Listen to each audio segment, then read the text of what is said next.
Hi అండి, అందరికీ నమస్కారం. వెల్కమ్ బ్యాక్ టు గుడివాడ వంటలు. ఈరోజు మా ఇంట్లో మా పిల్లలకి మా వారికి ఎంతో ఇష్టమైన మా ఇంట్లో రెగ్యులర్గా తయారు చేసుకునే egg masala gravy curry, chapati, phulka, rice, biryani అసలు దేనిలోకైనా ఎదిరిపోయే కాంబినేషన్. ఆలస్యం ఎందుకు ఫ్రెండ్స్, మనం పదండి కిచెన్లోకి వెళ్ళిపోయి రెసిపీని స్టార్ట్ చేసేద్దాం. ఒక 5 గుడ్లను తీసుకొని ఒక గిన్నెలో వేసుకొని దాని నిండా నీళ్ళను వేసి కొద్దిగా ఉప్పును వేసి స్టవ్ మీద పెట్టి ఉడికించుకోండి. కాస్త చల్లారాక దీని మీద ఉన్న పెంకుల్ని తీసేసుకోండి. 2 మీడియం సైజు ఉల్లిపాయల్ని తీసుకొని ఈ విధంగా బారుగా కట్ చేసి తీసుకోండి. ఫస్ట్ స్టవ్ ఆన్ చేసుకొని స్టవ్ మీద కడాయి పెట్టుకొని 5 టేబుల్ స్పూన్ దాకా ఆయిల్ని వేసుకోండి. ఆయిల్ కాస్త హీట్ అవనివ్వండి.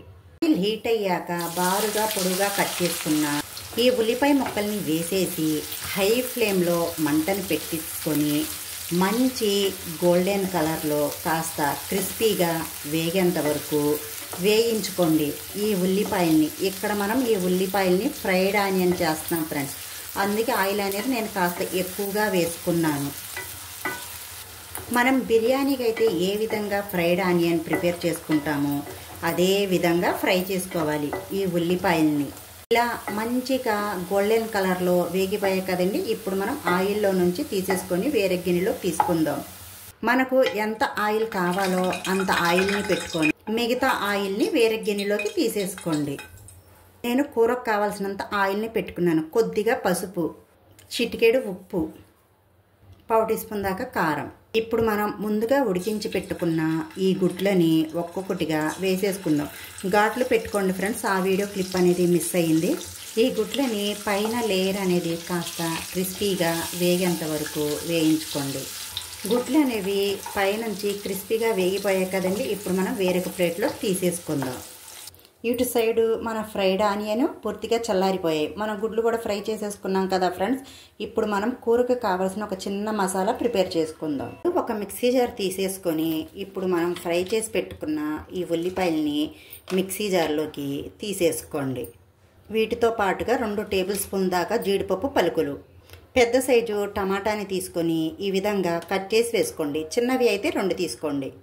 వీటి అన్నిటి కూడా మెత్తగా పేస్ట్ లాగా చేసుకోండి. అవసరమైతే కొద్దిగా నీళ్ళని వేసుకోండి. ఇలా మెత్తగా గ్రైండ్ చేసి రెడీగా పక్కన పెట్టుకోండి.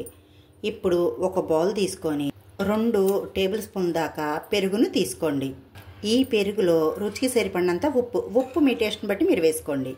1/4 టీ స్పూన్ దాకా పసుపు, మీరు ఎంత స్పైసీ తింటారో దాన్ని బట్టి కారం వేసుకోండి. ఇక్కడ నేను ఒక 2 టేబుల్ స్పూన్ దాకా కారం వేసుకున్నాను. 1 టీ స్పూన్ దాకా ధనియాల పొడి, 1/2 టీ స్పూన్ దాకా జీలకర్ర పొడి, 1 టీ స్పూన్ దాకా గరం మసాలా. ఇది హోమ్మేడ్ గరం మసాలా ఫ్రెండ్స్. మీకు కావాలంటే ఈ లింక్ డిస్క్రిప్షన్ బాక్స్లో ఇస్తాను, మీరు కావాలంటే వెళ్ళి ఒక్కసారి చూడండి.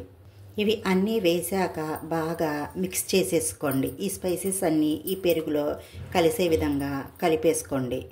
కొద్దిగా నీళ్ళను కూడా వేసేసి ఒక్కసారి కలిపేసి రెడీగా పక్కన పెట్టేసుకోండి. ఫ్రై చేసుకున్న కడాయి ఉంది కదా ఫ్రెండ్స్, దాంట్లోనే ఒక 3 టేబుల్ స్పూన్ దాకా ఆయిల్ని వేసుకోండి. ఆయిల్ కాస్త హీట్ అవనివ్వండి. ఆయిల్ కాస్త హీట్ అయ్యాక 1 టీ స్పూన్ దాకా జీలకర్ర, హోల్ గరం మసాలా, 1 యాలక్కాయ, బిర్యానీ ఆకు, 3 లవంగాలు, చిన్న దాల్చిన చెక్క ముక్క, పచ్చిమిర్చిని కట్ చేసి వేసుకోండి. కొద్దిగా కరివేపాకు, అలాగే 1 టీ స్పూన్ దాకా అల్లం వెల్లుల్లి పేస్ట్. అల్లం వెల్లుల్లి పేస్ట్ కూడా వేసేసి ఒక్కసారి మిక్స్ చేసేసుకొని ఈ అల్లం వెల్లుల్లి పేస్ట్లోని పచ్చి వాసన పోయేంత వరకు వేయించుకోండి లో ఫ్లేమ్లో పెట్టుకొని. ఇందులోకి మనం పెరుగు మిక్సర్ తయారు చేసుకున్నాం కదా ఫ్రెండ్స్, ఆ పేస్ట్ని వేసేసుకోండి. మంటని లో ఫ్లేమ్లో పెట్టుకోండి. ఉప్పు, కారం అన్నీ వేసి పేస్ట్ చేసుకున్నాం కదా ఫ్రెండ్స్, ఆ పేస్ట్ని అంతా వేసేసుకొని ఆయిల్ పైకి తేలేంత వరకు వేయించుకోవాలి. ఆయిల్ కాస్త పైకి తేలాక ఇప్పుడు మనం ఫ్రైడ్ ఆనియన్, టమాటా, జీడిపప్పు పేస్ట్ని వేసేసుకోండి. ఈ పేస్ట్ వేసేసి ఒక్కసారి కలిపేసుకొని మధ్య మధ్యలో కలుపుకుంటా మూత పెట్టుకుంటూ మధ్య మధ్యలో కలుపుకుంటా ఈ గ్రేవీలోని పచ్చి వాసన పోయేంత వరకు ఉడికించుకుందాం. మీడియం మంట మీద పెట్టుకొని ఈ పేస్ట్ని చక్కగా ఆయిల్లో వేయించుకోవాలి. ఆయిల్ పైకి వచ్చేంత వరకు. ఆయిల్ పైకి తేలిన తర్వాత మనం ఫ్రై చేసి పెట్టుకున్న ఈ ఎగ్స్ని వేసేసి ఈ మసాలా పేస్ట్లో ఒక్కసారి కలిపేసుకోండి. ఒక్కసారి కలిపేశాక గ్రేవీకి సరిపడినన్ని నీళ్ళని వేసుకుందాం. నా వీడియోకి ఒక లైక్ ఇవ్వండి ఫ్రెండ్స్. మీరు ఇచ్చే ఒక లైక్ ద్వారా నా వీడియో అనేది చాలామందికి రీచ్ అవుద్ది. కాస్త మీ సపోర్టు మాకు ఇవ్వండి ఫ్రెండ్స్. మీ సపోర్ట్ ఉంటేనే కదా ఫ్రెండ్స్ మాకు ఇంకా మంచి మంచి వీడియోస్ చేయాలనిపిస్తుంది. మీ సపోర్ట్ అయితే అస్సలు మా మీద లేదు ఫ్రెండ్స్. కాస్త మీ సపోర్ట్ మాకు ఇవ్వండి. ఇలా అంతా ఒక్కసారి కలిపేసుకొని మూత పెట్టేసి లో టు మీడియం మంట మీద పెట్టి ఒక 2-3 నిమిషాలు ఉడికించుకోండి.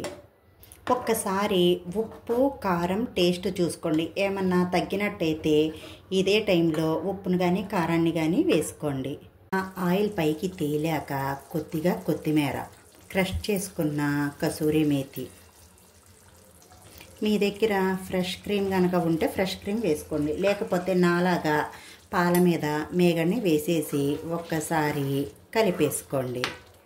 ఇంకా దించేసుకోవడమే. ఇంతే, చాలా ఈజీగా సింపుల్గా డెలిషియస్గా రెస్టారెంట్ స్టైల్లో egg masala gravy curry ready. మా ఇంట్లో మా వారికి మా పిల్లలకి ఎంతగానో నచ్చే ఎగ్ గ్రేవీ కర్రీ. మీకు కనుక ఈ రెసిపీ వీడియో నచ్చినట్టయితే మా వీడియోకి ఒక మంచి లైక్ ఇచ్చి మీ ఇంట్లో ట్రై చేసి ఒక మంచి కామెంట్ అయితే పెట్టండి. మీ ఫ్యామిలీ ఫ్రెండ్స్కి ఈ వీడియో షేర్ చేయండి. ఇలాంటి మంచి మంచి రెసిపీ వీడియోస్తో మీ ముందుకు రావాలంటే ఏం చేయాలి ఫ్రెండ్స్? మా వీడియోకి ఒక మంచి లైక్ ఇచ్చి సబ్స్క్రైబ్ చేసుకోండి. పక్కనున్న గంట సింబల్ని యాక్టివేట్ చేసుకోండి. Bye friends, thank for watching.